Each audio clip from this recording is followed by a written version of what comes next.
बिस्मिल्लाहिर्रहमानिर्रहीम। अस्सलामुअलैकुम दोस्तों, आज की वीडियो में हम आपको बताएंगे पैगंबर खुदा हज़रत इब्राहीम अलैहिस्सलाम के बारे में, उनकी विलादत के बारे में, बुत परस्ती के खिलाफ उनकी तबलीग और नमरूद की तरफ से उनको आग में फेंके जाने का वाक़या। इस वीडियो को आखिर तक ज़रूर देखिएगा। नमरूद मुल्क बाबुल का बादशाह था। बाबुल के मौजूदा नाम इराक है। नमरूद इंतहाई मगरूर शख्स था। जब उसके इब्तिदा का दायरा वसी हो गया तो लोगों से कहना शुरू कर दिया कि उसकी परस्तिश करें, क्योंकि लोग पहले ही गैर अल्लाह और लकड़ी से बने हुए बुतों की परस्तिश किया करते थे। लिहाजा वो उसे भी आसानी से खुदा मानने पर आमादा हो गए। लोगों को इस गुमराही और जलालत की ज़िंदगी बसर करते हुए एक अरसा हो गया और वो अल्लाह को बिल्कुल ही भुला चुके थे। परवरदिगारे आलम ने उस कौम की हिदायत और रहनुमाई के लिए उनमें अपना नुमाइंदा भेजने का इरादा फरमाया। नमरूद के दरबार में नजूमी भी थे। एक नजूमी नमरूद के दरबार में बड़ा मकामो मुंतलित रखता था और वो नमरूद के बहुत करीब था। एक दिन उसने नमरूद से कहा, एक बात अर्ज करूं? तो नमरूद ने कहा। नजूमी ने बताया कि आपकी सल्तनत में एक बच्चा पैदा होने वाला है। वो बुत परस्ती को ख़त्म कर देगा और लोगों को अपने दीन की जानिब बुलाएगा और आपकी हुकूमत ख़त्म कर देगा। ये सुनकर नमरूद ने अपने दरबार के दूसरे नजूमियों की तरफ देखा। सब नजूमियों ने पहले नजूमी की तायद की। नमरूद ये सुनकर दिल ही दिल में घबराया और फिर गुस्से में आकर हुक्म दिया कि औरतों और मर्दों को एक दूसरे से अलग कर दिया जाए ताकि ऐसा कोई बच्चा वजूद में आने ही ना पाए, और हुक्म दिया जो भी बच्चा पैदा हो उसे कत्ल कर दिया जाए। नमरूद के मुंह से इस हुक्म का निकलना था कि बाबुल में पैदा होने वाले बच्चे कत्ल किए जाने लगे। कहते हैं कि नमरूद के हुक्म पर इस मरदूद के जल्लातों ने 1 लाख बच्चे कत्ल किए। नादान नमरूद ये समझता था कि हैलों से वो खुदा ताला के इरादे के आगे बांध सकेगा। इसी मुल्क बाबुल में एक खातून थी जिनका नाम तारीख ने नोना बताया है। नोना उस वक्त हामला थी, लेकिन उनके हमल के असर को अल्लाह ने छुपा दिया। जब उनके बच्चे की पैदाइश का वक्त आया तो वो नमरूद के खौफ से शहर से बाहर चली गई और वहाँ पहाड़ के एक गार में पनाह ले ली। उन्होंने अपने बच्चे को उसी गार में जन्म दिया और फिर बच्चे को लेटाकर फिर खुदा से दुआ की, ए खुदा, मैं अपने जिगर के टोटे को इस गार में लटाकर जा रही हूँ। उन जालिमों से तू ही इसको बचाना जो मासूमों के खून के प्यासे हैं। फिर उन्होंने बच्चे को बोसा दिया और गार के तहखाने को पत्थरों से बंद कर दिया और वापस शहर को लौट गई। जब दूसरे दिन गार में अपने बच्चे को देखने आई तो देखा उनका बच्चा अंगूठा चूस रहा है। उस बच्चे के अंगूठे से दूध जारी था। ये बच्चा कोई और नहीं बल्कि हज़रत इब्राहीम अलैहिस्सलाम थे। अल्लाह रब्बुल इज़्ज़त ने हज़रत इब्राहीम अलैहिस्सलाम के अंगूठे में दूध पैदा कर दिया था और यूं हज़रत इब्राहीम अलैहिस्सलाम को गज़ा पहुंचती रही। इस गज़ा से हज़रत इब्राहीम अलैहिस्सलाम दिन में इतना बढ़ते थे कि जहां एक आम बच्चा महीने में बढ़ता है। आप अलैहिस्सलाम की माँ आपको देखने की गर्ज से रोज़ाना गार में आती।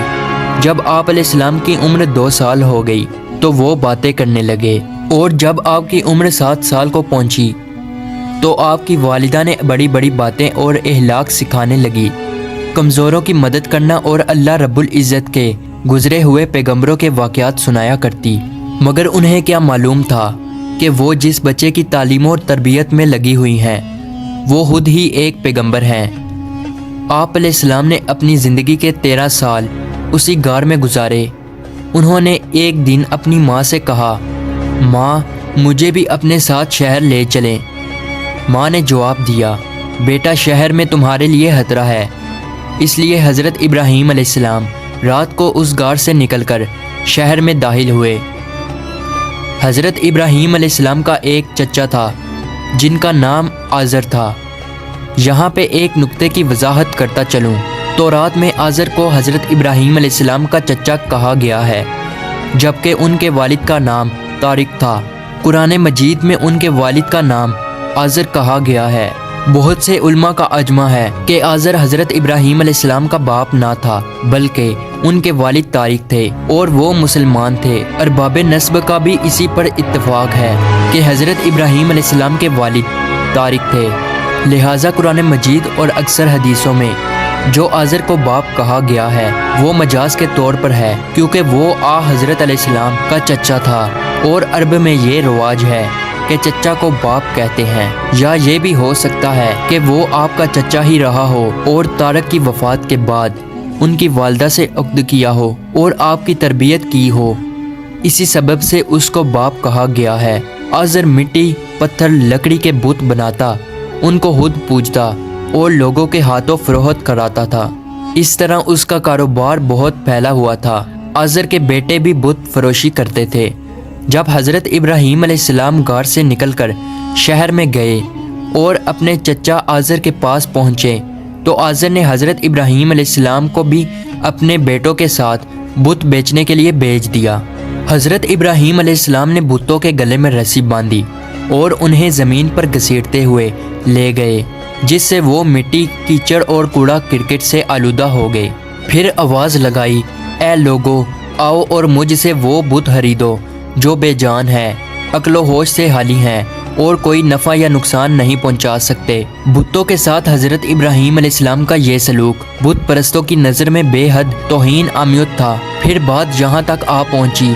आज़र ने हज़रत इब्राहीम अलैहिस्सलाम को इस बारे में नसीहत की। एक दिन हज़रत इब्राहीम अलैहिस्सलाम ने अपने चचा से पूछा, चचा जान, आप लकड़ी और मिट्टी के बुत बनाते हैं जो ना बोल सकते हैं, ना सुन सकते हैं, ना आपको कोई नफ़ा या नुकसान पहुंचा सकते हैं। आज़र ने चौंक कर पूछा, क्या तुम हमारे खुदाओं के मुखालिफ हो? देखो, आइंदा इस तरह की बात ज़ुबान पर ना लाना, वरना तुम्हें सज़ा होगी। इसके बाद हज़रत इब्राहीम अलैहिस्सलाम लोगों से मुखातिब हुए और कहा, परिस्तिश और सजदे के लायक ना नमरूद है और ना ये बुत हैं। लायक इबादत सिर्फ अल्लाह ताला की ज़ात है, जिसने सारी कायनात को बनाया, जिसने पूरी दुनिया को पैदा किया। हज़रत इब्राहीम अलैहिस्सलाम का नाम और पैगाम तेज़ी से फैलने लगा। लोग उनकी बात गौर से सुनने लगे। जब उनकी शोहरत नमरूद तक पहुंची तो उसने अपने दरबार के लोगों से पूछा, ये कौन नौजवान है जिसने एक हंगामा खड़ा कर दिया? दरबारी बोले, उसका नाम इब्राहीम है जो आज़र के घर में जवान हुआ है। नमरूद ने हुक्म दिया कि इसे फ़ौरन मेरे सामने पेश किया जाए। नमरूद के भेजे हुए लोग हज़रत इब्राहीम अलैहिस्सलाम के पास आए और उन्होंने नमरूद का पैगाम उन्हें पहुंचाया। हज़रत इब्राहीम अलैहिस्सलाम नमरूद के पास पहुंचे। नमरूद ने पूछा, नौजवान, तुम जिस खुदा की बात करते हो वो कौन है? तो हज़रत इब्राहीम अलैहिस्सलाम ने जवाब दिया, मेरा खुदा वो है जो लोगों को ज़िंदगी और मौत देने की कुदरत रखता है। नमरूद ने कहा, ये तो मैं भी कर सकता हूँ। और उसने एक ऐसे मुजरिम को आज़ाद कर दिया जिसे मौत की सज़ा का हुक्म सुनाया जा चुका था, और एक ऐसे आदमी को फांसी दे दी जिसका कोई जुर्म नहीं था। फिर कहने लगा, अब बोलो, मेरे खुदा होने में तुम्हें क्या शक है? मैं भी तो जिसको चाहूँ ज़िंदगी बख्श दूँ और जिसको चाहूँ मौत बख्श दूँ। हज़रत इब्राहीम अलैहिस्सलाम ने फरमाया, अगर तू सच्चा है तो जिसको कत्ल किया है उसको ज़िंदा करके दिखा। फिर फरमाया, मेरा खुदा सूरज को मशरिक से निकालता है और मगरिब में गुरूब करता है, तू इसे मगरिब से निकाल कर दिखा। नमरूद से इस सवाल का जवाब ना बन सका और वो शर्मिंदा हो गया। उस वक्त हज़रत इब्राहीम अलैहिस्सलाम की वालदा ने नमरूद से कहा, बादशाह सलामत, मुझे इजाज़त दें कि मैं इब्राहीम अलैहिस्सलाम को अपने साथ ले जाऊं, क्योंकि ये अभी ना समझ हैं। आज़र बोला, बादशाह सलामत, आप इब्राहीम अलैहिस्सलाम को घर जाने की इजाज़त दे दें। मैं इसे आपकी और बुतों की तौहीन से बाज रखने की ज़मानत देता हूँ। नमरूद ने कहा, मैं तुम्हारी खातिर इब्राहीम अलैहिस्सलाम को माफ़ करता हूँ, लेकिन अगर इसने आइंदा कोई हंगामा खड़ा किया तो मैं इसे ज़िंदा जला दूँगा। इब्राहीम अलैहिस्सलाम इस वाक़या के बाद अपने मिशन से बाज ना आए और उन्होंने एक दिन आज़र से कहा, चचा जान, ये बुत क्या है जिनको आप खुद बनाते हैं और खुद पूजते हैं और खुद ही उनको खुदा मानते हैं? आज़र ये बात सुनते ही बिगड़ गया और उसने कहा, इब्राहीम, फ़ौरन मेरे घर से निकल जाओ, मैं तुम्हें मज़ीद बर्दाश्त नहीं कर सकता। इब्राहीम अलैहिस्सलाम ये कहते हुए घर से निकले। चचा जान, आप नहीं मानते तो मैं जाता हूँ, मगर मैं अपने मिशन से बाज नहीं आऊँगा, क्योंकि मैं खुदा से डरता हूँ और उन बुतों से या नमरूद से नहीं डरता। हज़रत इब्राहीम अलैहिस्सलाम ने अपने चचा के घर से अलग अपना कोई इंतज़ाम कर लिया और वहाँ से चले गए, मगर अपने कौल के मुताबिक अल्लाह की बंदगी की दावत देते रहे और बुतों की खुदाई का इनकार करते रहे। मुल्क बाबुल के लोग हर साल एक ईद मनाया करते थे और उस दिन कुछ खसूसी काम अंजाम दिया करते थे। चनाचा वो लोग सारा दिन शहर से बाहर गुजारते थे। एक दफ़ा जब ईद का दिन आया और वो लोग शहर से बाहर चले गए तो हज़रत इब्राहीम अलैहिस्सलाम अकेले उस शहर में रह गए। जब हज़रत इब्राहीम अलैहिस्सलाम ने देखा कि शहर खाली है और बुत खाने का कोई मुहाफिज भी नहीं है, हज़रत इब्राहीम अलैहिस्सलाम ने एक कुल्हाड़ा लिया और बुत खाने में जा पहुँचे। उस आलीशान बुत खाने को देखने लगे जिसको बड़ी नफासत के साथ सजाया गया था। उसमें मुख्तलिफ बुतों को उनके मुताबिक तरतीब में रखा गया था। तब आपने उन बुतों का मजाक उड़ाने के लिए खाना उनके आगे रखा जो आप साथ ले गए थे। आपने उनसे कहा, क्या तुम खाना खाओगे? जब बुतों की तरफ से कोई जवाब ना मिला तो कहा, तुम बोलते क्यों नहीं? लेकिन अब भी कोई जवाब ना मिला। इस पर हज़रत इब्राहीम अलैहिस्सलाम ने कुल्हाड़ा उठाया और एक किनारे से बुतों को तोड़ना शुरू किया। सारे बुत चिकनाचूर कर दिए। आखिर में सबसे बड़े बुत के कंधे पर कुल्हाड़ा रखा और बुत खाने से चले गए। जब शहर के लोग वापस लौटे तो अपने बुत खाने में गए। वहाँ जो उनके बुतों का हशर था, ये देखकर वो बहुत हैरान और परेशान हो गए। लोग सोच में मुब्तला थे कि यह सब कुछ किसने किया है। सब लोगों की जुबान पर एक ही अल्फाज था कि किसने हमारे खुदाओं के साथ ऐसा सलूक किया है। बाज़ लोगों ने कहा, हमने एक नौजवान को बुतों की बुराई बयान करते हुए सुना है कि जिसका नाम इब्राहीम है। वो बुतों की इबादत को बेअक्ली का काम समझता है और उसने हमें लानत मलामत भी की थी, इसलिए मुमकिन है कि ये काम उसने ही किया हो। इस तरह हज़रत इब्राहीम अलैहिस्सलाम पर शक जाहिर करने के बाद उन पर एक मुकदमा चला। उन्होंने हज़रत इब्राहीम अलैहिस्सलाम से पूछा, क्या हमारे खुदाओं के साथ ये सलूक तुमने किया है? तो हज़रत इब्राहीम अलैहिस्सलाम ने बड़े इत्मीनान से जवाब दिया, ये बात इस बड़े बुत से पूछो कि जिसके कंधे पर कुल्हाड़ा है। उस शख्स ने कहा, वो तो बोल नहीं सकता।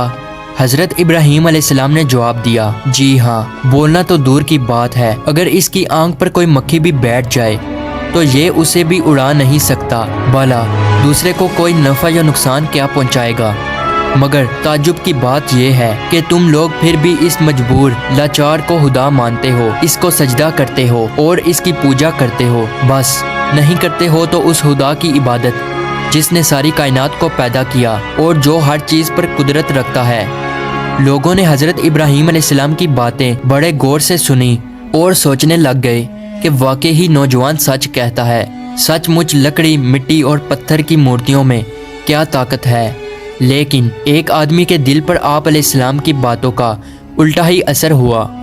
वो बोला कि हमारे खुदाओं का सत्यानाश तुमने ही किया है और अगर तुम्हें छोड़ दिया जाए, आज तुमने हमारे बुतों को तोड़ा है, कल हमारा बुत खाना ही तोड़ डालोगे। इसलिए तुम जैसे इंसान को जिंदा नहीं छोड़ा जा सकता। तो लोग इस वक्त वहाँ मौजूद थे तो वो ये सब कुछ सुन रहे थे। ये शख्स नमरूद का भेजा हुआ जज था। लोग खड़े इस बात का इंतज़ार कर रहे थे कि देखें नौजवान के लिए क्या सज़ा तजवीज़ की जाती है। इस सज़ा को सुनने के लिए उन्हें ज़्यादा इंतज़ार ना करना पड़ा। जज बोला, इब्राहीम, तुम्हारे इस जुर्म की सज़ा ये है कि तुम्हें जिंदा जला दिया जाएगा और तुम्हारी खाक हवा में उड़ा दी जाएगी। इब्राहीम अलैहिस्सलाम ने कहा, मैं तुम्हारे इस फैसले से नहीं डरता। जिंदगी और मौत का मालिक मेरा अल्लाह है। मैं जो कुछ कह रहा हूँ वो हक है और मेरा अल्लाह सुन रहा है। जज ने हज़रत इब्राहीम अलैहिस्सलाम को जो फैसला सुनाया, नमरूद ने इस पर अमल दरामद करने के लिए फ़ौरन तैयारी शुरू कर दी। उसने उस शहर और इधर उधर के इलाके में ऐलान करा दिया, हमारे बुतों को तोड़ने और उनकी तौहीन करने वाले नौजवान को जिंदा जलाने के लिए सब लोग ईंधन इकट्ठा करें। इधर बुत खाने के पुजारियों ने भी ऐलान किया, जो लोग अपनी किसी मुराद के पूरा होने के लिए ईंधन जमा करेंगे उनकी मुराद पूरी होगी। इस ऐलान को सुनकर लोगों ने ज़्यादा से ज़्यादा ईंधन जमा करना शुरू कर दिया। इधर शहर के तमाम लोगों ने लकड़ियों को इकट्ठा करना शुरू कर दिया। उधर इब्राहीम अलैहिस्सलाम कैद कर लिए गए। लोगों ने ईंधन के लिए लकड़ियों को इकट्ठा करके एक जगह उसका स्टाल लगा दिया। اس کے بعد ان لکڑیوں کو آگ لگائی گئی۔ جب شعلے بھڑک اٹھے تو حضرت ابراہیم علیہ السلام کو قید خانے سے نکال کر لایا گیا۔ جب انہیں اس میدان میں لایا گیا جہاں آگ جلائی گئی تھی تو آپ علیہ السلام اس آگ کو دیکھ کر ہنس پڑے۔ حضرت ابراہیم علیہ السلام نے اس اونچے مینار کو بھی دیکھا جو میدان سے کچھ دوری پر تعمیر کیا گیا تھا، جس میں ایک خوبصورت کمرہ تھا جہاں نمرود کے ساتھ اس کے وزیر اور بشیر بیٹھے تھے۔ کہتے ہیں کہ یہ آگ اس قدر شدید تھی کہ اس کے اوپر سے پرندہ گزر نہیں سکتا تھا۔ چنانچہ جب حضرت ابراہیم علیہ السلام کو لایا گیا تو ان لوگوں کو یہ معاملہ پیش آیا کہ اب ابراہیم کو آگ میں کیسے پھینکا جائے۔ اس دوران شیطان نے ان لوگوں کے دماغ میں منجنی کا تصور ڈالا۔ حضرت امام جعفری صادق علیہ السلام سے منقول ہے کہ منجنی دنیا میں سب سے پہلے حضرت ابراہیم علیہ السلام کے لیے کوفہ میں کسار نامی ایک نہر کے کنارے بنائی گئی اور وہ قریائے کنتانہ میں بنائی گئی۔ اس منجنی کو شیطان نے بنایا تھا۔ چنانچہ حضرت ابراہیم علیہ السلام کو منجنی کے ذریعے آگ میں پھینک دیا۔ اس وقت آسمان و زمین سے فریاد بلند ہوئی اور کائنات کی ہر ایک شے نے ابراہیم علیہ السلام کی امداد کی خواہش کی۔ زمین نے کہا، پروردگار، مجھ پر سوائے ابراہیم علیہ السلام کے تیری عبادت کرنے والا کوئی اور نہیں ہے، کیا تو راضی ہے کہ لوگ اسے جلا دیں؟ فرشتوں نے کہا، تیرے خلیل ابراہیم علیہ السلام کو لوگ جلاتے ہیں۔ حق تعالیٰ نے فرمایا، اگر مجھ سے وہ مدد طلب کرے گا تو میں یقیناً قبول کروں گا۔ جبرائیل علیہ السلام نے کہا، خداوند، تیرے خلیل حضرت ابراہیم علیہ السلام کے سوا زمین پر تیری عبادت کرنے والا کوئی نہیں ہے۔ تو نے ان کے دشمنوں کو ان پر مسلط کر دیا ہے تاکہ ان کو آگ میں جلا دیں۔ حق تعالیٰ نے فرمایا، خاموش ہو جا، ایسی بات تیرے جیسا بندہ ہی کہہ سکتا ہے جو ڈرتا ہے کہ کوئی امر اس کے قبضہ اختیار سے باہر ہو جائے گا۔ وہ میرا بندہ ہے، جس وقت چاہوں گا اس وقت بچا لوں گا۔ اگر وہ مجھ سے دعا کرے گا تو میں قبول کروں گا۔ پھر ابراہیم علیہ السلام نے اپنے پروردگار سے دعا کی، یا اللہ یا واحد یا من لم یلد ولم یولد ولم یکن لہ کفوا احد نجینی من النار۔ اس وقت جبرائیل علیہ السلام نے حضرت ابراہیم علیہ السلام سے ہوا میں ملاقات کی جبکہ وہ منجنی سے جدا ہو چکے تھے اور پوچھا کہ اے ابراہیم علیہ السلام، کوئی حاجت مجھ سے ہے؟ آپ علیہ السلام نے فرمایا، تم سے کوئی حاجت نہیں ہے، لیکن عالموں کے پروردگار سے میری حاجت ضرور ہے۔ اس وقت جبرائیل علیہ السلام نے ان کو ایک انگوٹھی دی جس پر نقش تھا، لا الہ الا اللہ محمد الرسول اللہ۔ پھر خدا نے آگ کو وحی کی، کونی برتن یعنی سرد ہو جا۔ اس کے ساتھ ہی آگ سرد ہو گئی اور وہاں جبرائیل علیہ السلام آئے اور آگ کے ساتھ بیٹھ کر گفتگو میں مشغول ہو گئے۔ ان کے چاروں طرف گلو لالا پیدا ہو گئے۔ کہتے ہیں کہ جب آگ جل رہی تھی تب چھپکلی آگ کو پھونکتی تھی اور مینڈک پانی لا کر اس پر پھینکتا تھا تاکہ اس کو بجھا دیں، اور جب خدا نے وحی کی کہ سرد ہو جا، 3 روز تک دنیا کی تمام آگ میں گرمی باقی نہ رہی تھی، اور یوں اللہ تعالیٰ نے اپنے پیغمبر حضرت ابراہیم علیہ السلام کو اتنی بڑی آگ سے محفوظ رکھا۔ یہ سارا معاملہ دیکھنے کے بعد نمرود ابراہیم علیہ السلام کے پاس پہنچا اور بولا، نوجوان، ہمیں تعجب ہے کہ تمہارا حکم آگ پہ چلتا ہے۔ ابراہیم علیہ السلام نے جواب دیا کہ یہ تمام میرے خدا کی قدرت ہے۔ نمرود حضرت ابراہیم علیہ السلام کی گرمت کو تو اپنی آنکھوں سے دیکھ چکا تھا، مگر وہ آپ کی باتوں کو تسلیم کرنے کے لیے پھر بھی تیار نہ ہوا۔ نمرود کو لگا کہ کہیں لوگ حضرت ابراہیم علیہ السلام پر ایمان نہ لے آئیں۔ اس نے فوراً لوگوں کو لالچ دے کر اور کچھ کو ڈرا دمکا کر بہکایا۔ اس واقعہ کے بعد اس نے حکم دیا کہ انہیں شہر بدل کر دیا جائے تاکہ کوئی شخص ان کا پیرو نہ بنے اور ان کا دین اختیار نہ کر سکے۔ حضرت ابراہیم علیہ السلام خود بھی نمرودیوں کے ساتھ ان کے شہر میں رہنے سے خوش نہ تھے، اس لیے وہ شہر چھوڑنے پر آمادہ ہو گئے۔ چنانچہ انہوں نے اپنی بکریاں اکٹھی کی اور انہیں اپنے ساتھ لے کر روانہ ہو گئے، کیونکہ آپ کے پاس بہت بکریاں اور دوسرا سامان بھی تھا، اس لیے نمرود نے حکم دیا کہ یہ سارا سامان ضبط کر لیا جائے۔ حضرت ابراہیم علیہ السلام نے کہا، اگر تم میری بھیڑ بکریاں اور مال لینا چاہتے ہو تو میں نے اس سرزمین میں اپنی جتنی عمر گزار کر یہ بھیڑ بکریاں جمع کی ہیں، تم میری وہ عمر لوٹا دو اور پھر میرا مال ضبط کر لو۔ جب بات بڑکی تو یہ مقدمہ نمرود کے ایک منصف کے پاس پہنچا۔ اس نے فریقین کے بیانات سننے کے بعد فیصلہ حضرت ابراہیم علیہ السلام کے حق میں دے دیا۔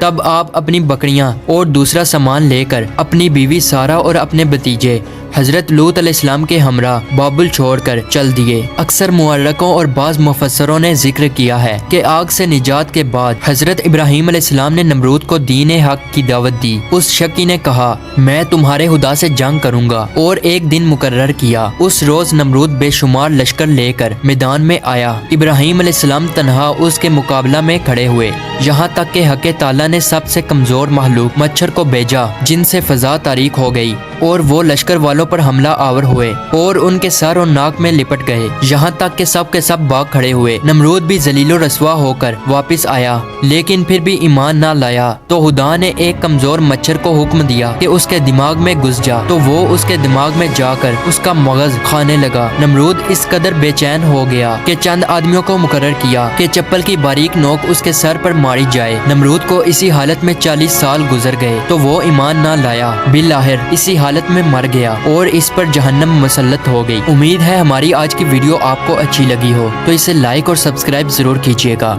मिलते हैं अगली वीडियो में, तब तक के लिए अल्लाह हाफ़िज़।